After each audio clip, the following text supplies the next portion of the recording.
ये जी जी Please introduce yourself to the board members without your name, revealing your name and the place where you belong to. Do inculcate the hobby and everything else.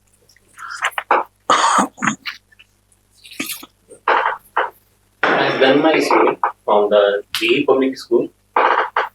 After that, I have completed my graduation in BTech in Mechanical Engineering from VIT Vellore. After that, I have started preparing for the civil services. Are you comfortable? Yes. Aram se. And if you need water, do ask. Along with the preparation, I decided to gain some professional experience, for which I have associated in the EdTech sector, in which I do content development and mains copy evaluation, which has particularly helped me in my optional economics. My hobby is cricket. Hobby cricket है आपका? अच्छा ये बताइए कि cricket gentleman game था, cricket India में बहुत famous हुआ पर अफ्रीका में उतना फेमस नहीं हुआ, म्यांमार में उतना फेमस नहीं हुआ. They were the colonies of the Britishers, right? तो इंडिया में क्यों इतना फेमस हुआ और अफ्रीका और म्यांमार में क्यों नहीं फेमस हुआ? योर हॉबीज क्रिकेट, इसलिए मैंने पूछा. जी सर, इसका सर कोई स्पेसिफिक आंसर तो नहीं आ रहा सर, पर इंडिया में क्यों फेमस हुआ सर, यहाँ के लोग एसोसिएट करता है ये सब में कोई बात नहीं. बिहार का एक आध क्रिकेटर का नाम बताइए जो राष्ट्रीय फलक पर एक हस्ताक्षर बन चुके हैं. ईशान किशन, आकाशदीप. पर ये सब बिहार के हैं, पर बिहार से खेलते तो है नहीं. ईशान किशन किस स्टेट से खेलते हैं? झारखंड. तो ऐसा क्यों होता है सर? क्योंकि सर बीसीसीआई ने सर बिहार क्रिकेट एसोसिएशन को सर वो मान्यता नहीं दिया सर. क्यों नहीं दिया मान्यता? सर क्योंकि सर जो बीसीसीआई का सर जो मान्यता प्राप्त करने के लिए जो बेसिक नॉर्म्स थे, कंडीशंस थे, वो लैक कर रहे थे सर. कोई भी ऐसे जो इंटरनल सिलेक्शन कमिटी होता है जो हर एक स्टेट क्रिकेट एसोसिएशन है सर, वो मिसिंग था बिहार में. प्लस सर यहाँ पे करप्शन के एलिगेशंस लगे थे सर, जिसके कारण जो गाइडलाइंस है बीसीसीआई का जो क्रिकेट किसी भी राज्य को क्रिकेट एसोसिएशन दर्जा देने का, वो नहीं मिला सर. तो शुरू में सर ये खिलाड़ियों पे भी लागू था सर, पर बाद में सुप्रीम कोर्ट ने सर इसमें इंटरवीन करके खिलाड़ियों को इसमें अलग स्टेट रणजी में खेलने का अलाउ किया गया था सर. जिसके बाद बिहार के क्रिकेटर्स लोग दूसरे स्टेट के रणजी के थ्रू आ रहे हैं सर. आपको लगता है कि फिर एडमिनिस्ट्रेटिव फेलियर के कारण मेधा को आज सेक्रीफाइस हुआ पूरे बिहार से, जैसा कि आप बता रहे हैं? Due to the administrative failures meritocracy was sacrificed. Sir इसको एक एक्सटेंट तक कहा जा सकता है सर. तो प्रशासनिक उदासीनता ने बिहार के मेधा का कत्ल किया, क्या विचार है? आप तो यही कह रहे हैं सर. उसमें सर गवर्नेंस के कुछ साइडेड अप्रोच के कारण सर स्टेट को वो मिल नहीं पाया क्रिकेट एसोसिएशन का मान्यता, जिसके कारण सर हम लोग के जो स्टेट के प्लेयर्स है सर उनको अदर स्टेट में खेलना, अदर स्टेट के रणजी टीम से खेलना पड़ा. आप मैकेनिकल इंजीनियरिंग किए हुए हैं, तो रैंकिंग साइकिल क्या है?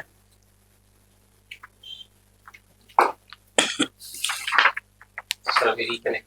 कोई बात नहीं. It is not test of knowledge.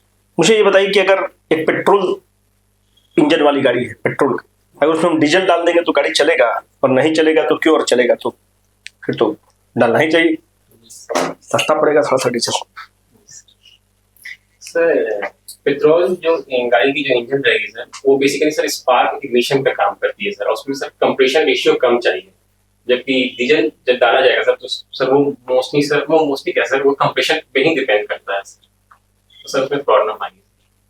एक ऑटो साइकिल होता है, एक डीजल साइकिल होता है. क्या है auto cycle, diesel cycle? Sir auto cycle sir जब आपका, सर मैं इसको प्रॉपर रिकनेक्ट नहीं कर पा रहा हूँ सर, लेकिन मैं गेस करना चाहूंगा सर आपको. जी बिल्कुल. सर ऑटो साइकिल सर वो हो गया सर जिसमें पेट्रोल काम जिस पे पेट्रोल इंजन काम करती है, और सर ये कांस्टेंट वॉल्यूम पे होती है. और सर जो डीजल साइकिल है सर जो सीआई कंप्रेशन इंजन पे जो काम करती है सर, और ये सर कांस्टेंट प्रेशर पे काम करती है सर। मेरा अंतिम प्रश्न है आपसे, आप पॉलिटी में गवर्नर के बारे में पढ़े होंगे, जी सर। है ना? आप गवर्नर मैकेनिकल इंजीनियरिंग में भी पढ़ते हैं, जी सर। याद है? थ्योरी ऑफ मशीन्स वगैरह में आप गवर्नर पढ़ते होंगे। क्या है दोनों में अंतर? एक यहाँ पे पॉलिटी वाला गवर्नर है, एक मैकेनिकल इंजीनियरिंग में गवर्नर हम लोग पढ़ते हैं। क्या है दोनों में अंतर?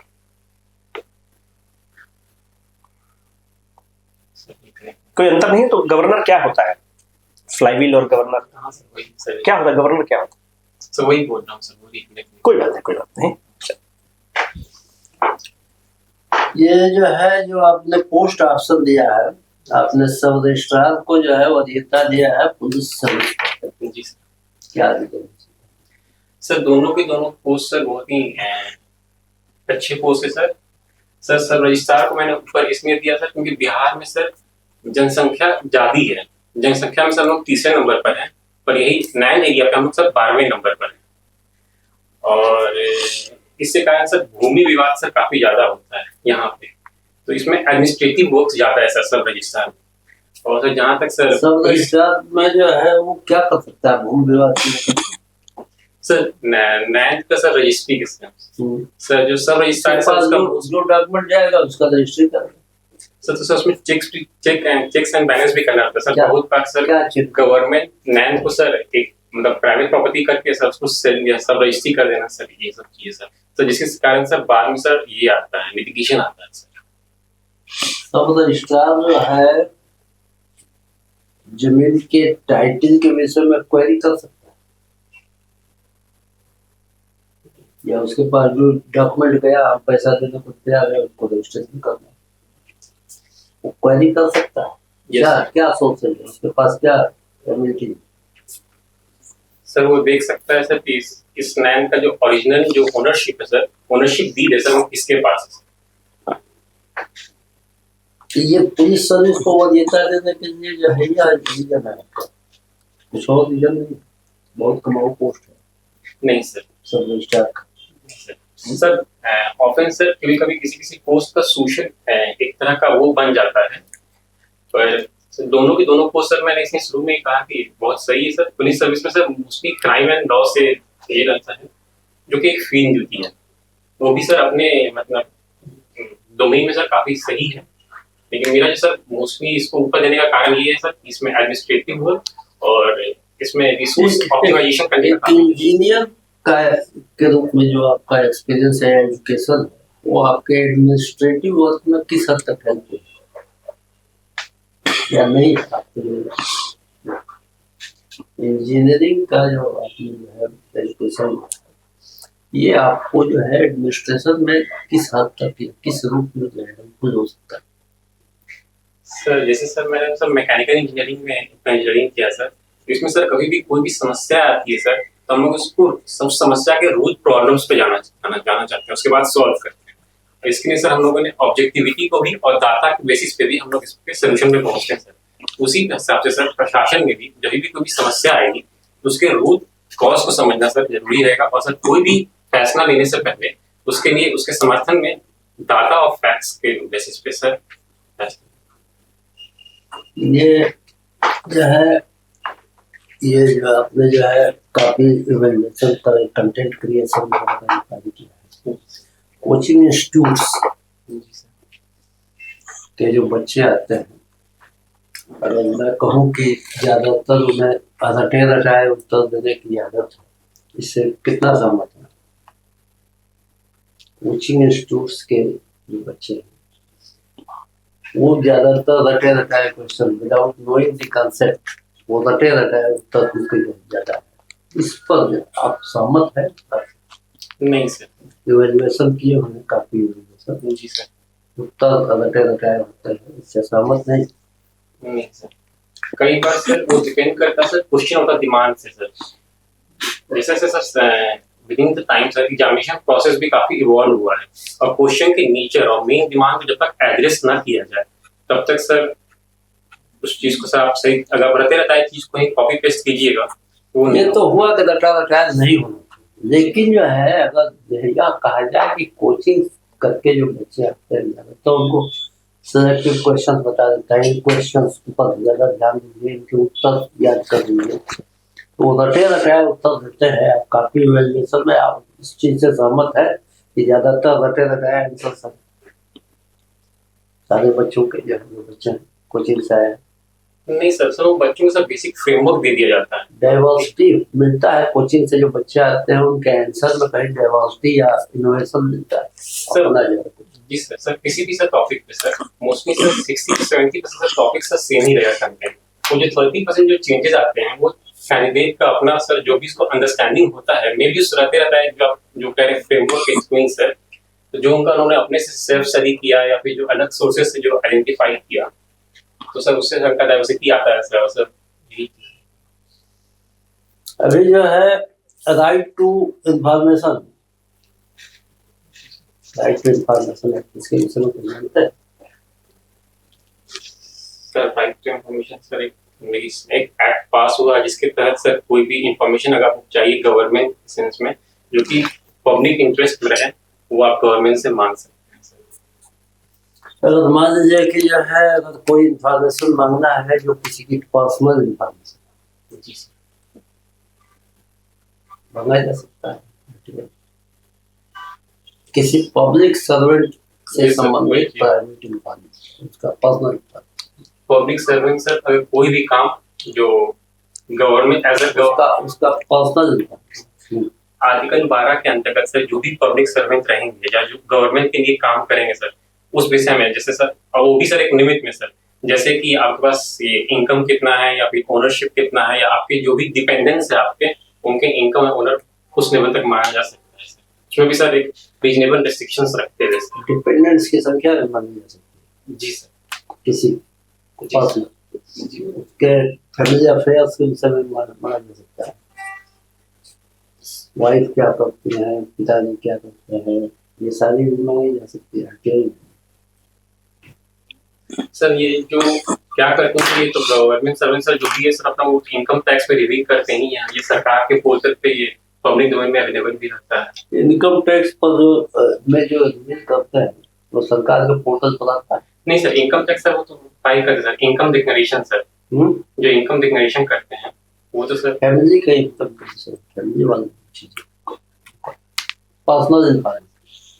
यस सर सर कहाँ तक पढ़े हैं, क्या क्या इलाज उन्होंने कराया, कौन बीमारी से ग्रस्त है, नहीं सर परिवार में कौन कौन है, परिवार के लोगों का क्या एजुकेशन है।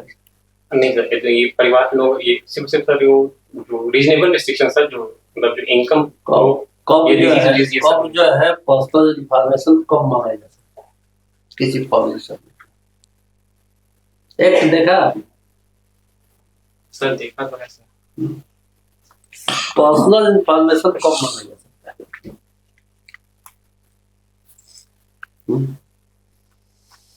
राइट टू एजुकेशन एक्ट देखा है जी सर, जी सर। सारे इंस्टीट्यूशन पे लागू होता है, एजुकेशनल इंस्टीट्यूशन पर या कोई एक्सेप्शन? सर जो गवर्नमेंट रन जो माइनॉरिटी है सर उसमें नहीं, जो माइनॉरिटी के अंतर्गत जो रन होता है उसमें नहीं होता सर, जैसे मदरसा हो गया। माइनॉरिटी इंस्टीट्यूशन पर राइट टू एजुकेशन नहीं होता। ये जो है राइट टू एजुकेशन में 25% जो है जो प्राइवेट स्कूलों का लेना है उसमें माइनॉरिटी पर जो है ये नहीं जो गवर्नमेंट जो स्कूल रन हो रही है सर माइनॉरिटीज मतलब उनका ही एस्टैब्लिशमेंट भी है, उनका ही सब कुछ है सर उसमें सर। उनको 25% का एडमिशन नहीं सर जहाँ तक मैं भी रिकॉर्ड कर पा रहा हूँ सर। ये एडमिनिस्ट्रेटिव सर्विस जो है जैसे आपने कहा बिहार में इंडस्ट्रियल ग्रोथ में क्या ऑब्स्टेकल है आपके मुख्य 3 कारण क्या बिहार में एडमिनिस्ट्रेटिव ग्रोथ में? सर सबसे पहला सर एक हिस्टोरिकल कारण है सर जो कि फ्राइड इक्वलाइजेशन पॉलिसी था सर जो 1952 से 1980 तक सर बिहार को वो किया नुकसानदायक किया सर। दूसरा क्या है सर कि बिहार का सर वो गंगा नदी के पास ये मतलब इस गंगा नदी बिहार को सर 2 भाग में बांटती है, तो भूमि सर काफी फर्टाइल है सर, तो ये एग्रीकल्चरल लैंड है।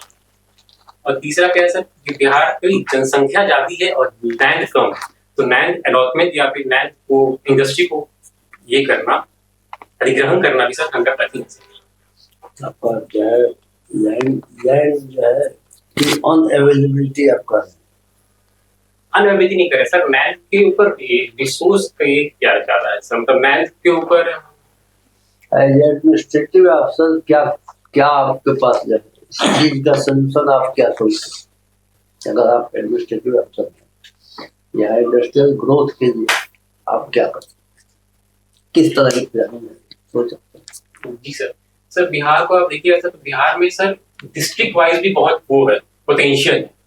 फॉर इंस्टेंस आप देखिएगा सर, जो हम लोग का सीमांचल एरिया है वहाँ पे फूड प्रोसेसिंग का काफी स्कोप है सर, पर सीमांचल एरिया के मोस्ट ऑफ द प्रोडक्शन जो होते हैं, फॉर एग्जांपल फॉक्सनटी है सर, वो आप देखिएगा तो western states mostly Punjab Haryana में सर उसको फूड प्रोसेसिंग करता है, जिससे कारण उसका वैल्यू चेन में मेन जो प्रॉफिट मार्जिन होता है सर वो उधर के स्टेट में जाता है। उसी हिसाब से सर आप दूसरा चीज देखिएगा सर कि वहाँ पर इंडस्ट्री बैठाने के लिए इंडस्ट्रियल ग्रोथ के लिए क्या करेंगे? जो एब्स्ट्रैक्ट आपने कहा 3 चीज कहा। जी सर, लॉ एंड ऑर्डर कोई समस्या नहीं है इंडस्ट्रियल ग्रोथ के लिए। हाँ सर, लॉ एंड ऑर्डर रंगदारी वसूल करना, किसी एरिया में कोई इंडस्ट्री बैठाता है, आपका डेयरी का जो है डलमिया डेयरी अनसोन में पूरा एक जो है इतनी बड़ी टाटा की तरफ से टाटा नगर बैठ गया, क्या नहीं करता ये जो है यहाँ पर जो है इतने बड़ी जो है इंडस्ट्री थी, बहुत सारी चीजें होती थी, डायडा से लेकर के सारी चीज बैठ गई, बंद हो, हजारों हजार लोग जो है बेरोजगार।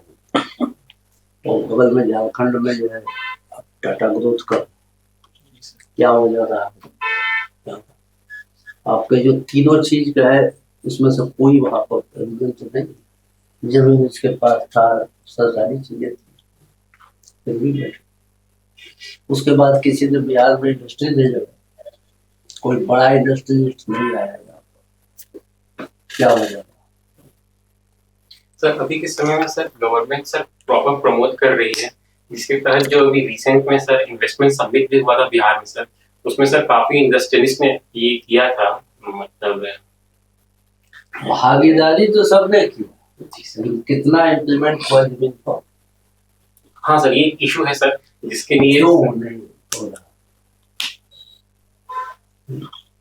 आप जो है अगर एडमिनिस्ट्रेशन इसमें किस हद तक जिम्मेदार ग्रोथ नहीं हुआ? सर एक तरह का सर फीडबैक मैकेनिज्म और रेगुलर टच रहना सर, इसमें ये इनकॉर्पोरेट करना मतलब किया जाएगा sir on activity basis. Sir ये अभी भी हो रहा है, पर इसी को और प्रमोट किया जाएगा, क्योंकि कहीं ना कहीं कुछ ना कुछ जो भी हर्डल्स आ रहे हैं उसको एक जस्ट लाइक सर एक जैसे घर में कंसेप्ट सर टर्न लॉक की प्रोजेक्ट, तो एक प्रॉपर उसको वो दिया जाए। सर का प्रश्न अगर हम सरनाऊ करें रिफ्रेश करने के लिए, तो सर का प्रश्न है कि जो प्रशासनिक उदासीनता है, आप उसको भी कारण मानते हैं कि इंडस्ट्रियलाइजेशन नहीं हुआ? और अगर आप प्रशासनिक उदासीनता को कारण मानते हैं, तो अगर आप प्रशासनिक पदाधिकारी होते तो क्या आप क्या करते हो? जैसे सर ने जो प्रश्न पूछा डेहरी ऑन का डालमिया नगर का, तो वहां पे तो एग्रीकल्चर लैंड का कुछ मसला ही नहीं था, वहां पे तो लैंड बहुत ज्यादा अवेलेबल, पूरा एक टाउनशिप को सेटअप किया गया, फिर भी वहां से सारी चीजें थी, फिर भी वो बैठ। तो क्या आप मानते हैं कि प्रशासनिक उदासीनता के कारण इंडस्ट्री का ग्रोथ नहीं हो रहा है बिहार में? या अगर हाँ, तो अगर प्रशासनिक पदाधिकारी अगर आप होते तो क्या करते? सर हम तो ऐसा नहीं मानते कि सिर्फ प्रशासनिक उदासीनता के कारण ही इंडस्ट्री का ग्रोथ नहीं हो पा रहा है सर। अभी के समय में सर सरकार अपने हर तरह से प्रयास तो कर रही है कि इंडस्ट्री का सेटअप किया जाए। मानते हैं सर हिस्टोरिकल कुछ कारणें रही हैं जो कि एक अच्छा इमेज बिहार का पेश नहीं किया है इंडस्ट्रीज के लिए, जिसके कारण इंडस्ट्रीज हमका आने के लिए वो है, मतलब क्यों हेजिटेट क्या इमेज है जिसको लेकर के हेजिटेट? सर किसी भी जगह में सर शुरू में सर 90s के दशक में सर पॉलिटिकल इनस्टेबिलिटी काफी ज्यादा थी सर बिहार स्टेट में, तो कोई भी इंडस्ट्री अगर इंडस्ट्रीज यहाँ इंडस्ट्री लगाना चाहेगा तो वो चाहेगा कि स्टेबल पॉलिटी रहे राज्य की। 2006 के बाद से तो स्टेबल है। जी सर। क्यों नहीं इधर कोई इंडस्ट्री है सर? तो सर एक हिस्टोरिकल इनर्शिया है सर, वो एक्सपीरियंस का सर, धीरे धीरे सर इसमें आ रहा है। इसी के लिए sir recent sir public investment भी इसमें यहाँ पे हो रहा है सर। एक 2 SEZ भी बनाया है, स्पेशल इकोनॉमिक जोन भी बनाया गया है सर बिहार में। कहाँ बना है? सर एक नवानगर में बना है सर, कौन सा एक जिला? कुमारखंड, एक वेस्ट चंपारण, एक बक्सर। अच्छा, और MSME क्लस्टर भी बना है क्या बिहार में? सर अभी ठीक कनेक्ट नहीं कर पा रहे हैं सर। ये बताइए कि चूंकि इकोनॉमिक्स आपका ऑप्शनल सब्जेक्ट रहा है, तो सबसे पहले तो यहीं से शुरू करते हैं कि इकोनॉमिक्स को आप कैसे डिफाइन करेंगे एक लेमैन लैंग्वेज में। एक व्यक्ति है जिसको कुछ भी समझ नहीं है इकोनॉमिक्स के, उसको आप कैसे समझाएंगे? किसी भी रिसोर्स का ऑप्टिमल यूज कैसे किया जाए। फॉर इंस्टेंस अगर आपके पास 10 रुपए है और उस 10 रुपए में आपको क्या जो बेसिक नीड्स है, जो प्रायोरिटी बेसिस पे है, आप उसको कैसे खर्च किया जाए, उस चीज को इकोनॉमिक्स कहते हैं। मान लीजिए आपके फैमिली की इनकम इतनी है कि वो पर्याप्त नहीं है, लेकिन आप इकलौते ब्रेड विनर हैं अपने परिवार के, और उस पैसे में ही आपको पूरे महीने का खर्च चलाना है। तो जब आप प्राथमिकताओं को तय करेंगे तो कैसे तय करेंगे कि किन किन मदों में पैसा खर्च करना है और कहाँ नहीं करना है? सबसे पहले सर जो बेसिक नीड्स रहना चाहिए सर, रोटी कपड़ा मकान, प्रायोरिटी उसको देना चाहिए। उसके बाद सर सेकेंडरी में आना चाहिए सर। नहीं, रोटी कपड़ा मकान में तो रोटी सूखी रोटी भी हो सकती है, उसमें घी भी लगाया जा सकता है। जी सर। तो थोड़ा सा आप उसको इलाबोरेट करिए। सर बेसिक सर सबसे पहले सर फूडिंग क्लॉथिंग और सेल्फ जो भी है, जो बेसिक लिविंग के लिए जरूरी है उसको, अगर मेरे पास पर्याप्त मनी नहीं है तो उसके बाद सर सेकेंडरी चीज जैसे एजुकेशन हो गया, हेल्थ हो गया, इन सब चीजों पे। और उसके फिर जो भी आपके डिजायर्स हैं वो बैक सीट पे चला जाएगा सर। जैसे शॉपिंग हो गया सर, या फिर एंटरटेनमेंट का पर्पस के लिए हो गया, या कहीं ट्रैवलिंग हो गया सर। शॉपिंग में किस तरीके का शॉपिंग? क्योंकि बाजार से सब्जी खरीदने जा रहे हैं वो भी शॉपिंग है, नहीं सर जैसे दवाई लेने जा रहे हैं वो भी शॉपिंग है, क्लॉथ हो गया या व्हीकल हो गया, तो मोबाइल से पिताजी का जूता फट गया है वो लेने जा रहे हैं वो भी शॉपिंग है। तो कैसे तय करेंगे कि किन मदों में खर्च करना है, कहाँ नहीं करना है? सर वो रिक्वायरमेंट्स के बेसिस पे सर। जैसे मान लीजिए अगर आप पब्लिक ट्रांसपोर्ट अभी अवेल कर सकते हैं, प्राइवेट ट्रांसपोर्ट की जरूरत नहीं है, तो प्राइवेट ट्रांसपोर्ट पे पैसा को नहीं ये करना। अच्छा, इकोनॉमिक्स और इकोनॉमी दोनों एक ही चीज है?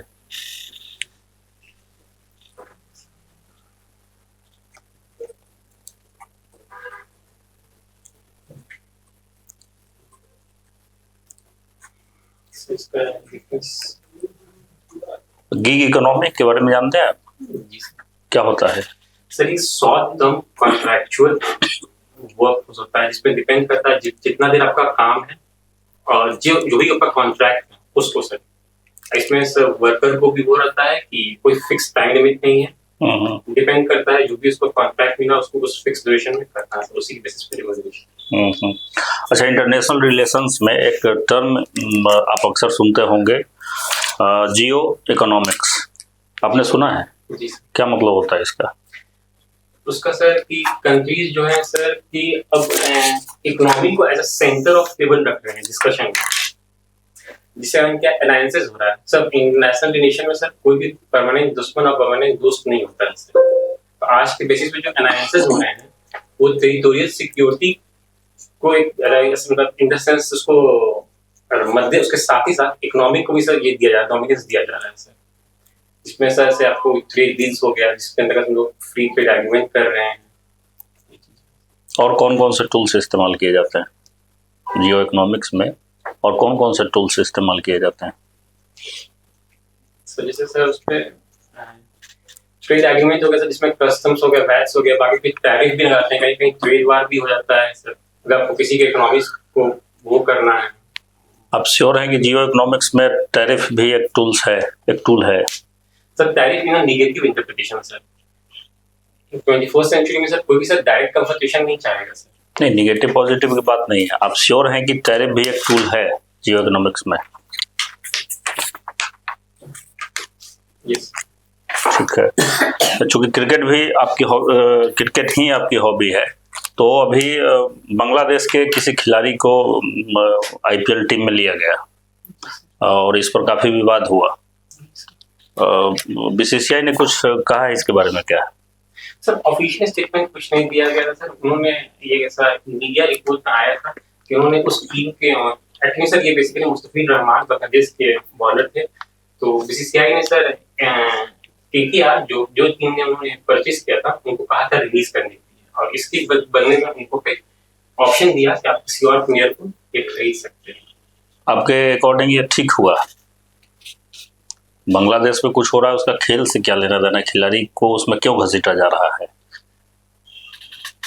सर कई बार सर इंसान को सॉफ्ट पावर भी रहना चाहिए सर। बांग्लादेश में सर माइनॉरिटीज को ये किया जा रहा है, एक तरह का ट्रिपिंग किया जा रहा है, और वहाँ पब्लिक सेंटिमेंट भी सर निगेटिव में थी, और गवर्नमेंट सर डायरेक्ट अपने मतलब ये चाह रहा था कि एक इस मैसेज जाए कि आप स्टेबल अपना कीजिए। तो ये सॉफ्ट पावर के फेवर में है या अगेंस्ट में है? सर फेवर में। तो वापस खिलाड़ी को भेज देना ये फेवर में है? तो वापस खिलाड़ी को नहीं सर, मतलब सर आपके वो पॉलिटी स्टेबल नहीं है सर। अच्छा ये बताइए, बैलेंस ऑफ पेमेंट के बारे में कुछ पता है आपको? किस संदर्भ में ये टर्म यूज होता है?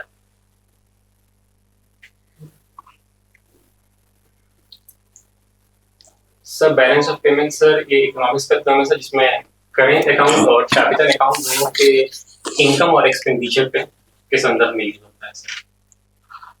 और बैलेंस ऑफ ट्रेड ये अलग है या बैलेंस ऑफ पेमेंट को ही दूसरे शब्दों में बैलेंस ऑफ ट्रेड भी कर दिया जाता है? बैलेंस ऑफ ट्रेड सर एक कंपोनेंट है बैलेंस ऑफ पेमेंट का ही सर। अच्छा, सब कंपोनेंट थोड़ा कोई एग्जांपल दे करके बताएंगे तो अच्छा रहेगा।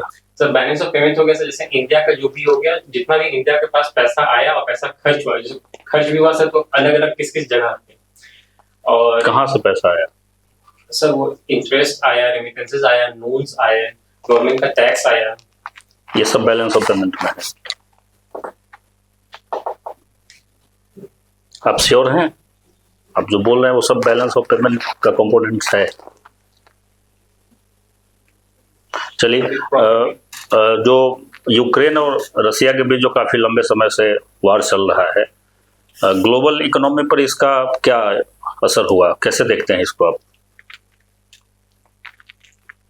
Sir Russia sir major weak कर दिया था sir, due to war sir वो जो अपना वीक है सर एक्सपोर्ट नहीं कर पाया, और वो जो वीक अपने तब नेशन में ही यूज कर, जिसका कारण सर वीक स्कैसिटी हो गया था उस समय।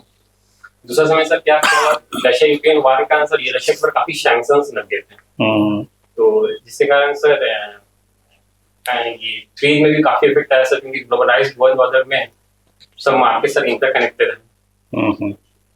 और सर इंडिया में भी, इंडिया के काफी बच्चे सर रशिया यूक्रेन में सर मेडिकल का डिग्री लेते थे, तो उनके भी डिग्री हैम्पर हुए सर, क्योंकि वो लोग यहाँ वापस आए थे। भारत पर और क्या क्या असर हुआ उसका?